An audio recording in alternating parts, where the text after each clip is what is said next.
Здравствуйте, дорогие друзья! Здравствуйте, подписчики наших каналов! А, Сегодня 1 февраля 2025 года, и очередная встреча у нас и обсуждение проходит в нашем международном сообществе, международном общественном проекте «Мы земляне».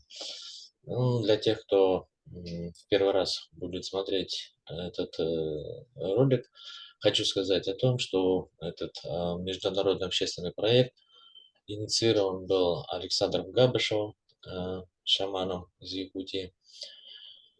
Ну, а подробнее вы можете посмотреть в описании, пройдя в описание по ссылкам на канал Дзен Виктор Егоров Дед Мороз, на наш сайт шаманов воин.ру. Также у нас имеется группа ВК, ну и непосредственно YouTube канал «Шаг Мы земляне». Вы также можете присоединиться к очередному обсуждению к нам к субботе а, через телеграм-канал. Ссылка также будет в описании. Земля– наш общий дом. Сегодня тему задает Никита. Никита, YouTube канал Бубен Шамана. Все вы его знаете. Какая тема у нас сегодня будет, Никита?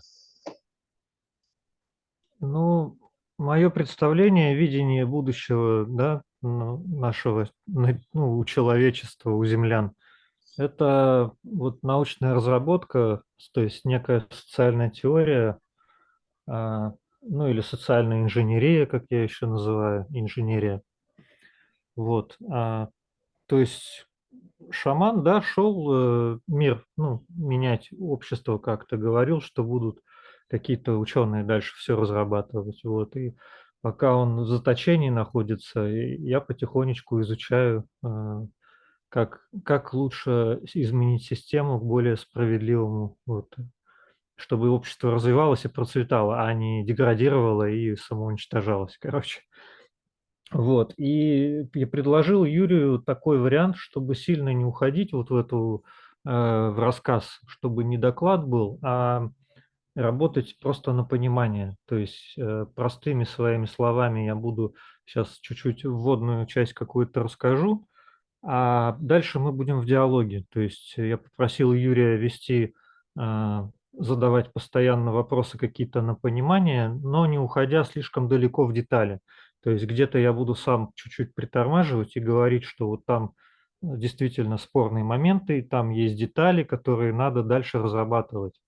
Потому что общество– это такая сложная система, постоянно динамичная очень сильно, и тут невозможно всегда поставить точку. То есть сказать, что вот, мы же не знаем всего о мире, да, это все ученые признают, что есть еще непознанные всякие вещи. Поэтому это все должно а, развиваться постепенно и улучшаться со временем, всякая детализация там дальше идти. А мы постараемся в общих чертах, чтобы вот понимание, в данном случае у Юрия сложилось какое-то общее представление, ну и заодно у зрителей, я думаю. Вот такой момент. Если как бы тут вопросов нету, могу дальше продолжать. Ну, давай дальше уже без предисловий. Ну, время, как говорится, деньги, да, время дорого. А, Давай начнем. Да, хорошо. Вот. Основная тут идея какая, то, что первый такой постулат– это то, что мы действительно живем не так, как, скажем так, не сообразно каким-то общим законам природы, мироздания, а не то, что мы живем даже, а именно устройство общества. То есть все, что связано вот у нас с политикой, там вот с разными там структурами в мире, в каждой стране, да, это мы живем так, как мы сами же люди и напридумывали. То есть это исторически сложилось, и в истории все вот это вот наши там руководители, правители, там всякие собрания, советы, все это не основывалось на каких-то природных законах, да, то есть, а общество и человек, в частности, это, ну, природные существа же мы, да, то есть и есть некоторые общие закономерности, ну, это первое такое, выдвинутое такое утверждение. Есть общие закономерности, которые надо изучить, то есть собрать все знания в кучу, вычленить эти общие закономерности. Я сразу забегая вперед, скажу, что это вот кон природы наиболее подходит здесь, как термин, как понятие кон природы, да, он включает в себя вот то ядро, которое можно дальше уже накладывать на развитие, ну, не на развитие, а вот, на устройство общества. Вот.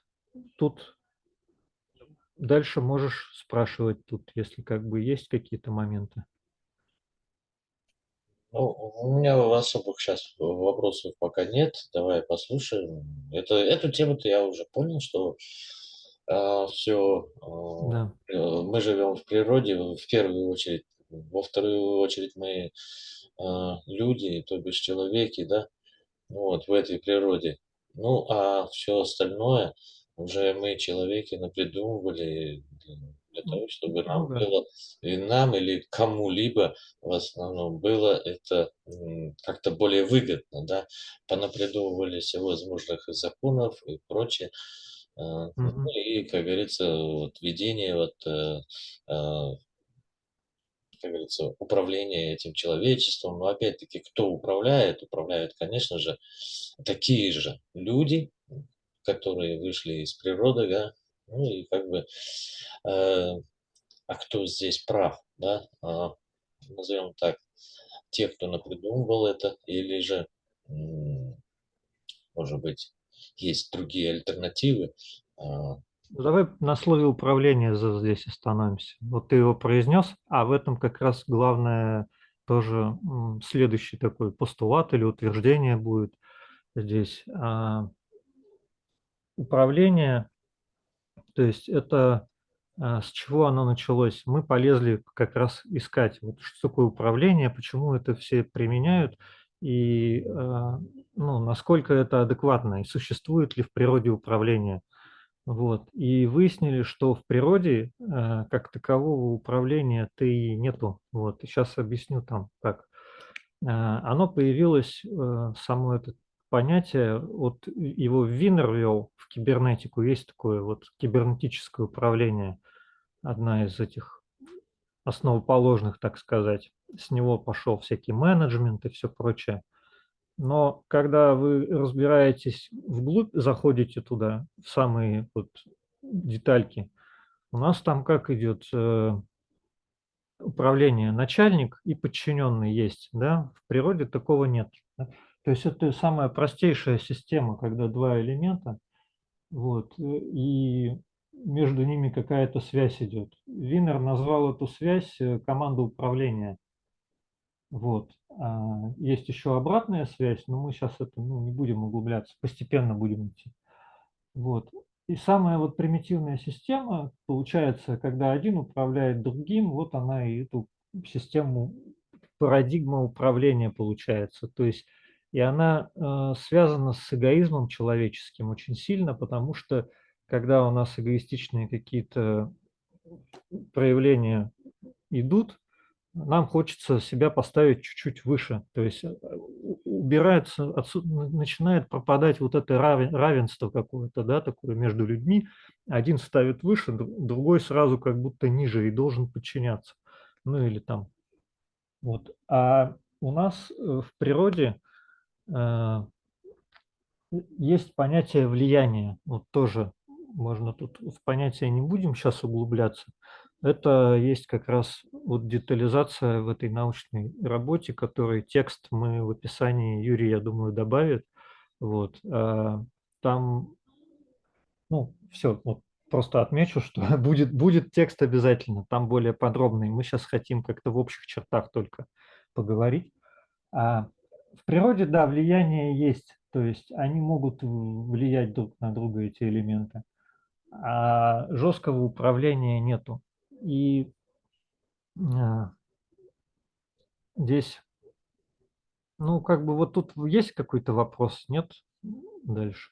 Вот, то есть получается, смотрите, что получается. Получается, что Вимер взял эту команду управления, в принципе, из головы. Этого не было раньше, как бы. Это еще у Платона там есть тоже в тексте научном, у Платона там типа управление кораблем. То есть это из технических систем. Это в технических системах есть управление. Можно управлять машиной, например, да. А в живых системах это так не работает. Живые системы, они более сложные, и они как бы по принципам самоорганизации, саморазвития как-то живут, устроены. Вот. Вот такой момент.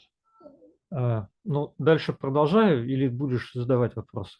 Нет, нет, мне все понятно. Потому что Ага, ну отлично. наши зрители, если что, могут в комментарии написать, если у них Мгм. вопросы, пожалуйста. Может быть, мы, Ну, если будут вопросы, мы на следующей встрече мы также можем эти вопросы уже и обсудить.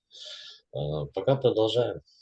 хорошо. Ну вот это выливается все. Я как бы просто обобщу немного, а, что это выливается, вот эта маленькая система, а она выливается у нас во всем мире, в каждой стране управленческие системы, вот эти вот пирамиды, да, то есть вверху начальники, а внизу там подчиненные.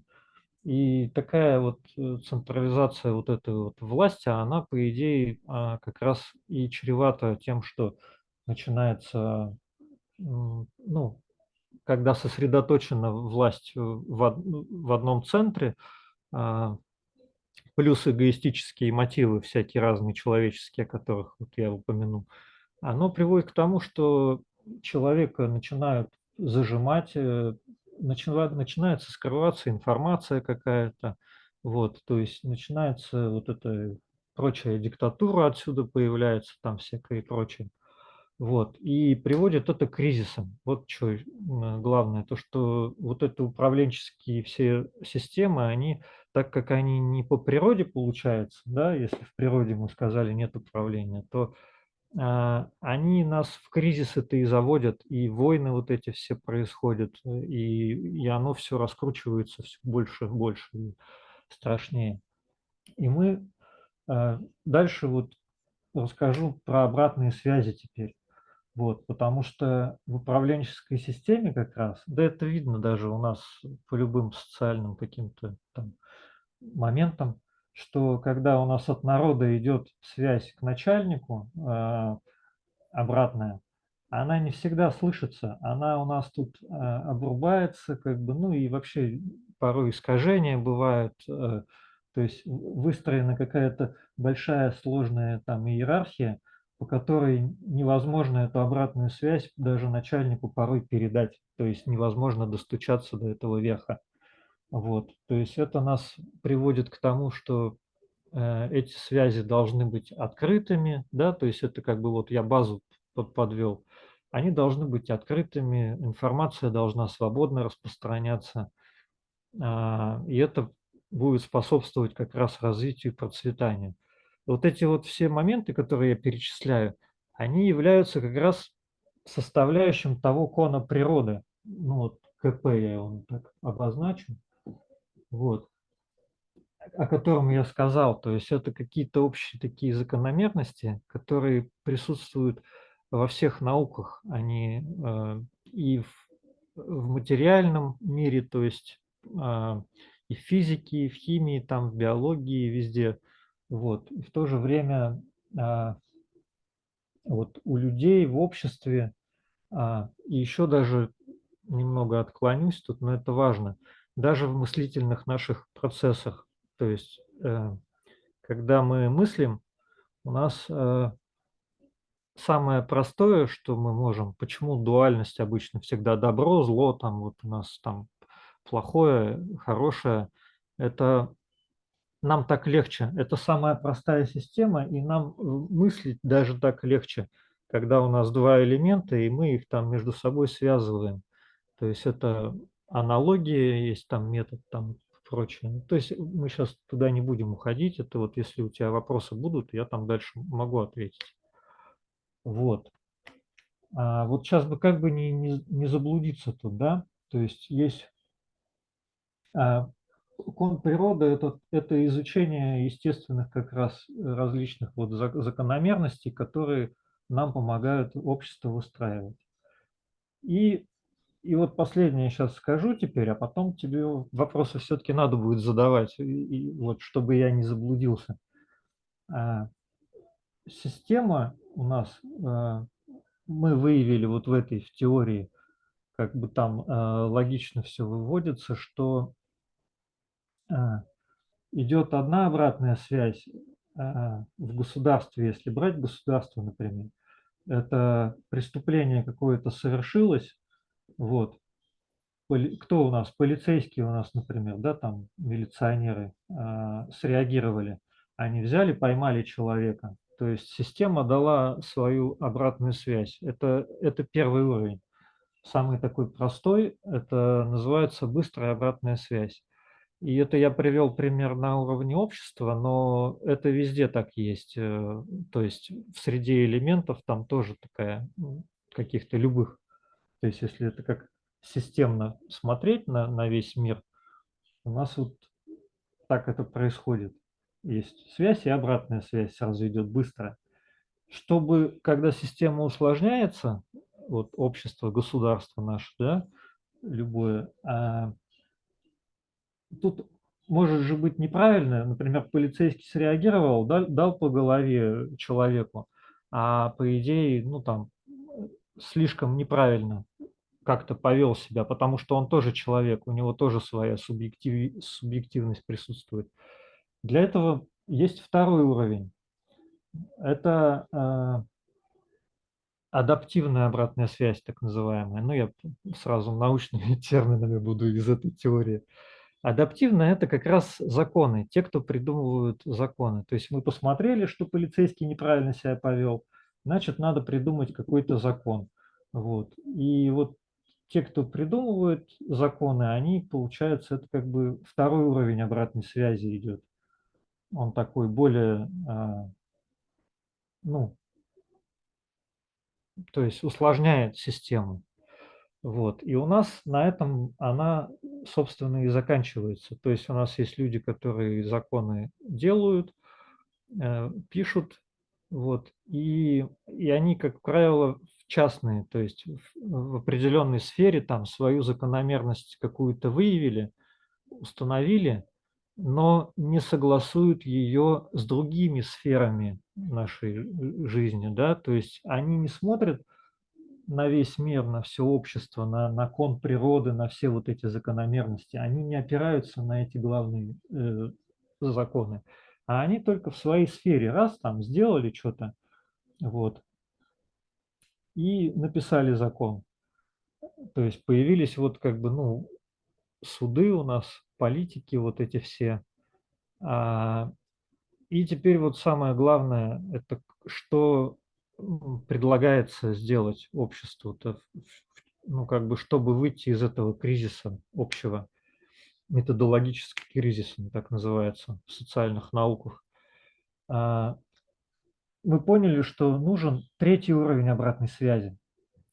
Третий уровень – это как раз ученые, которые могут этот кон природы выявить как-то, да, собрать вот эти закономерности. Причем я оговорился в начале, что это не конечное, что вот один раз это выявили, да, и все, и общество типа заработало прекрасно. Нет, такого не может быть. Оно все в динамике, поэтому нужна какая-то третья структура, вот эта обратная связь, которая будет следить за вообще всем целиком развитие общества, за всеми сферами, вот, научно все это обосновывать, находить там причины, почему где-то что-то не так работает, почему у нас законы неправильно работают, или почему они не соблюдаются, например, да, то есть в государстве. У нас нет структуры, которая отслеживает, соблюдаются законы или не соблюдаются. Вот даже как бы в чем дело. Вот. И таким образом вот это третий уровень связи, такой обратный, это, ну, собственно говоря, сама социальная инженерия должна быть, если в обществе мы рассматриваем. Никит, Вот. сразу Это, по поводу соблюдения или несоблюдения законов. Да, у нас же вроде как прокуроры следят за соблюдением вот законов. Если что, мы обращаемся к прокурору, мы говорим, вот здесь вот кто-то что-то неправильно соблюл какой-то закон. Прокурор посмотрел, суд и прочее, дальше больше. Как бы она вроде и имеется. да, но они не делают, видишь, ориентацию на какие-то другие даже сферы, да, то есть они э, нету, опираются все равно всегда на мнение начальников, не опираются на, Ну, опирается как раз на тот закон, э, они ну, например, приведи представляют. пример какой-нибудь. Тут надо на примерах, потому что, Ну, чтобы я мало ли, сразу мог... где-то что-то местная власть, допустим, не исполняет, да. Ну, там, я не знаю, можем, допустим, Ну, трубу взять прорвало закон. где-нибудь, какой-нибудь такой пример, что-нибудь У меня придумай. лично примеров не было, чтобы я там к прокурору ходил. Ну, я просто говорю, что мы за решением вопроса идем к прокурору. Он, ну, как бы он законник, он должен знать законы все, не только там уголовные, там и всякие, да. И он теперь, допустим, ну, может быть, э, только при разговоре, допустим, в кабинете, там тебе показывает статьи, да, законы, статьи, и типа вот все правильно, все действует, значит, местная власть все правильно, вот согласно законам, согласно там каким-то там э, Ну, написано... движений и прочее, да, принятие. Мы их приняли, ну, как бы, Дума приняла закон, все, мы, это власть, местная власть ее исполняет.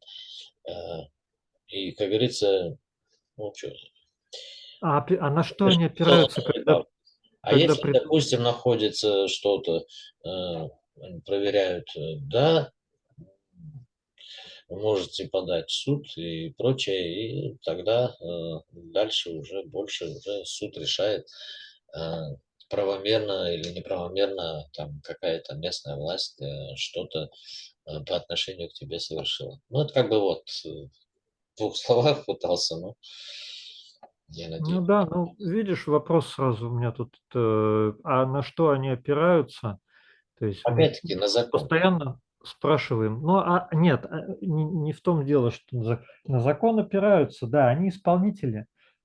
Судьи — это тоже, в принципе, ну, такая быстрая, это адаптивная как раз. Прокурор, судьи — это, то есть не адаптивная, извиняюсь, а быстрая обратная связь. Это первого уровня только.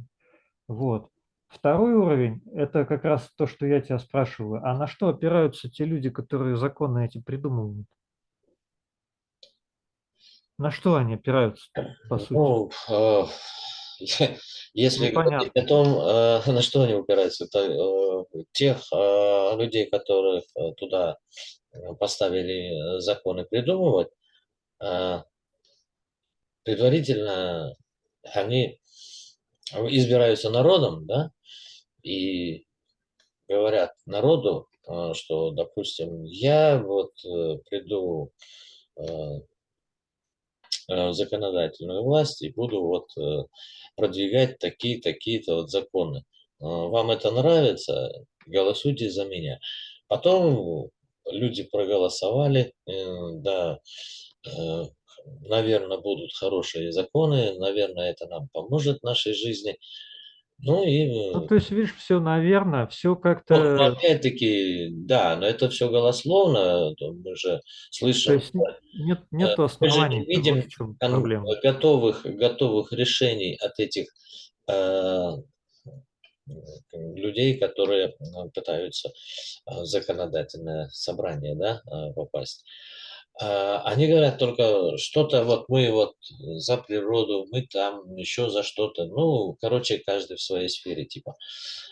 Мы будем. Вот. Но опять-таки, они же еще кто-то придумает, а еще и есть общее голосование, принимать закон или не принимать закон. Вот. И опять-таки, мы же не знаем точно, будет он голосовать за будущие какие-то антинародные законы или наоборот народные законы, а будет ли он за них голосовать. Мы опять-таки особенно-то и не знаем. Вот. Но только Вот, предвидим, что возможно с приходом этого человека нам станет жить лучше. Опять-таки согласно тех законов, которые они примут. ну, видишь, сколько я уже несколько сразу насчитал вот таких моментов, которые вот нас суммарно в кризисы-то и заводят. Да. Потому что постоянно, наверное, там, может быть, что они там наговорили, непонятно. То есть, ну, как это вот все.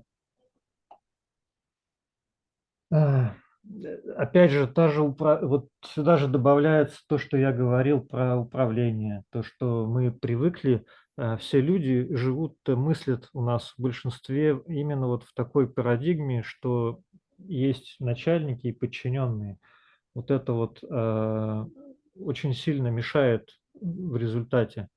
А, ну, здесь, ну, понятно, в общем, опираясь на науку, на какие-то общие закономерности, а, оно, ну как, я не знаю, как это доказать, да, то есть там в тексте все красиво это подводится у нас там словами.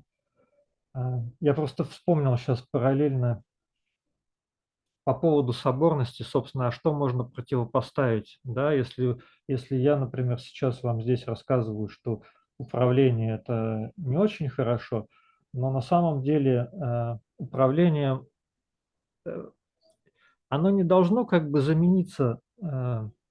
Сейчас, секунду. Вот в противоположность управлению у нас идет парадигма другая, парадигма соборности. Вот. И ее суть заключается в том, что как раз не один начальник, другой подчиненный, а люди приходят вместе. То есть тот же прокурор, например, который ты пример привел, он не сам решение принимает, а он приглашает специалистов. То есть элементы начинают подтягиваться друг к другу, чтобы решить какую-то проблему и решить ее именно грамотно. Не так, как один напридумывал и захотел, а именно как-то по-научному, более достоверно, да, чтобы не зайти опять в какую-то яму, болото, вот, кризис какой-нибудь. Вот. И поэтому подтягиваются конкретные специалисты. Вот что я вспомнил, что я сбился-то. У нас же общество-то, по сути, не может вот это голосование, почему плохо? А, Большинство не может вникнуть в сложные системы и решать какие-то вот эти вопросы. То есть они нужны именно специалисты, вот, как по отдельным областям, так и те, которые будут это все воедино сводить как бы. Вот. И ну что здесь, вот про соборность я зацепился, хочется про нее немножко Ну, сказать. это ты зацепился, ты просто Слово, перескочил на соборность, не закончил еще, ну, по-моему, ты да, не закончил про саму поправь. тему. Про что? Ну, по самой теме, вот третий пункт, ты там начал вот говорить, я тебя маленько с прокурорами ты сбил. И ты сейчас уже Да типа не, сразу не говоришь об альтернативе. Мы еще не договорили еще, по-моему, о ну третьем. вот, понимаешь, в чем дело? Вот это вот, как сказать, я вот назвал парадигму управления, да, и соборная парадигма. А, Она, управление может присутствовать, но это как частный случай. То есть здесь у нас, вот мы берем все сейчас, например, все человечество, да, вот все человечество берем, у нас управленческая парадигма, вот, есть начальники и есть те, кто там народ остальной подчиняется. Вот. И я не говорю, что ее в корне надо убрать и жить всем там по вот другой парадигме. Просто в самом верху должна стоять соборность. То есть это как раз сбор всех знаний, сбор лидеров, да, то есть не лидеры должны не конфликтовать и войну устраивать между государствами, а они должны как раз собраться.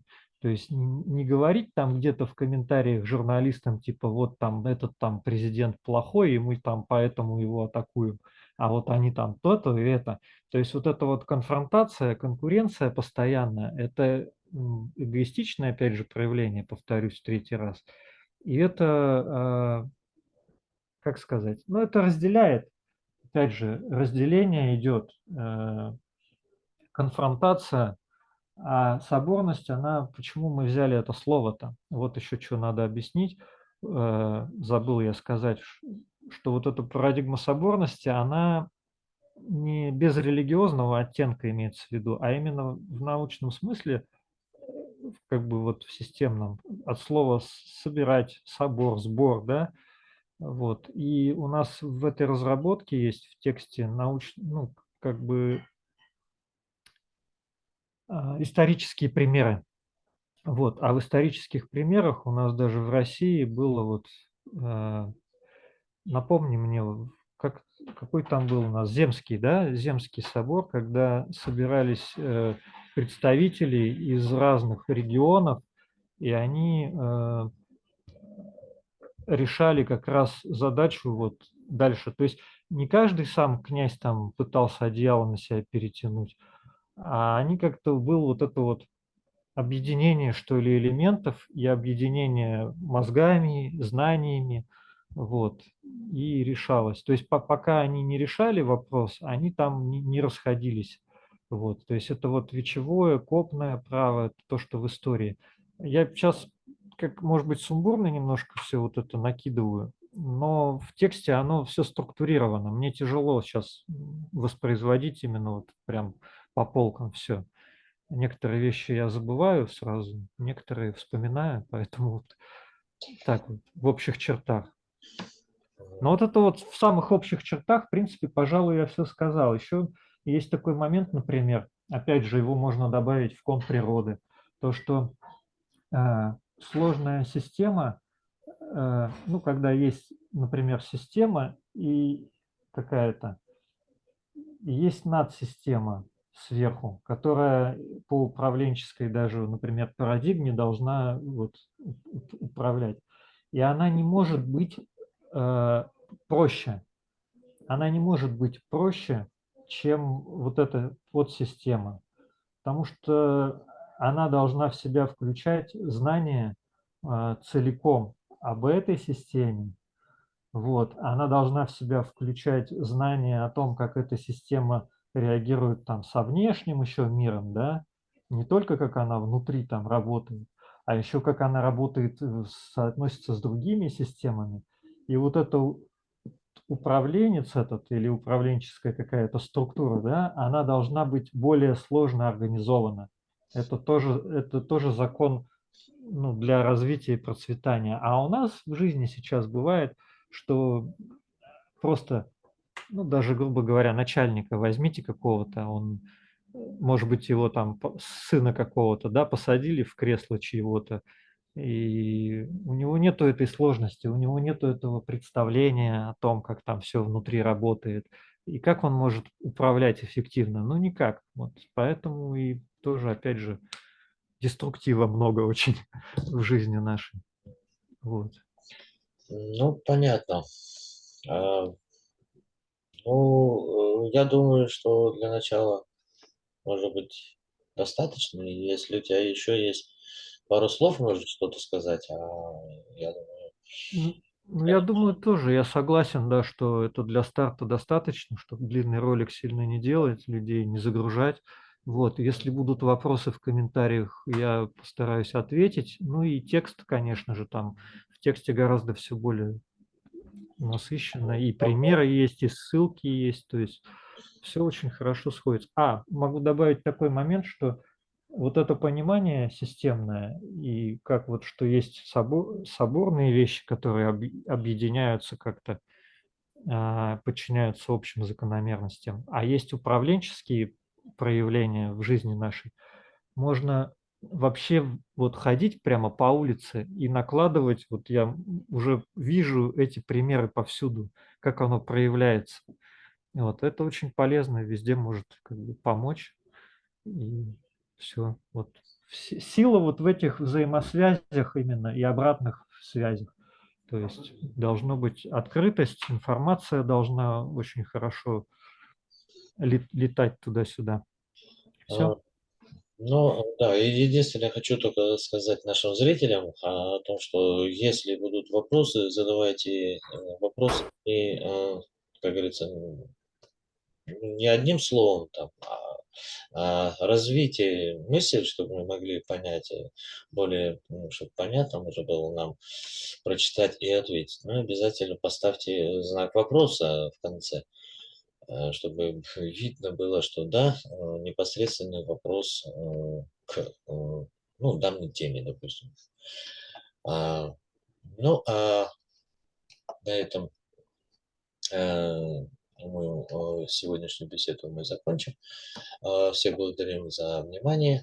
Ну и не забывайте о том, что вы можете также присоединиться к нашему обсуждению, да, а, к этому обсуждению каждую субботу в 14 часов по Москве через телеграм-канал «Шаг мы земляне». Сейчас Спасибо. Еще хочешь? мысль пришла, да, в конце интересная, она важная тоже. Вот эта вот обратная связь, главное, в чем, собственно, новизна-то этой идеи, тут плохо чуть-чуть Да, видно видно, в видно конце. все. Да, вот эта вот третья стрелочка, то есть это, собственно, сама наука, да, которая должна все разбирать. Э, То есть это должна быть некий субъект, это может быть какой-то мировой институт, например, да, который вот научный по социальной инженерии. Он должен выстраиваться тоже по принципам соборности, получается. Понимаете, что какая вот заварушка? То есть нельзя здесь ставить начальника в этом институте какого-то. Понимаете, это должны быть из разных стран, разные специалисты из разных сфер. Вот. Это очень такая серьезная должна быть структура, которая изучает общество, повторюсь, постоянно в динамике. То есть и она постоянно его по чуть-чуть совершенствует где-то и дорабатывает, и дает рекомендации уже народным лидерам в разных странах, ну, президентам там или кому, неважно. Вот, видите, мы даже не называем здесь каких-то фамилий или страны какие-то, потому что это общая картинка. Вот, то есть это тоже важно, что она, вот эта система, она должна быть, ну, не система, структура вот эта научная, она должна по принципам соборности работать тоже обязательно. Иначе все опять скатится в управленческую парадигму, и опять будет кризис. Вот. Все. Я благодарю тоже, да, всех. До скорых встреч. Спасибо. Спасибо, друзья. Посмотрим на реакцию. До скорых встреч. Да. Земля– наш общий дом. Приходите, обсуждайте, говорите. Если что-то будет интересное, конечно, мы запишем ролик и также выставим на наших каналах. Всего доброго.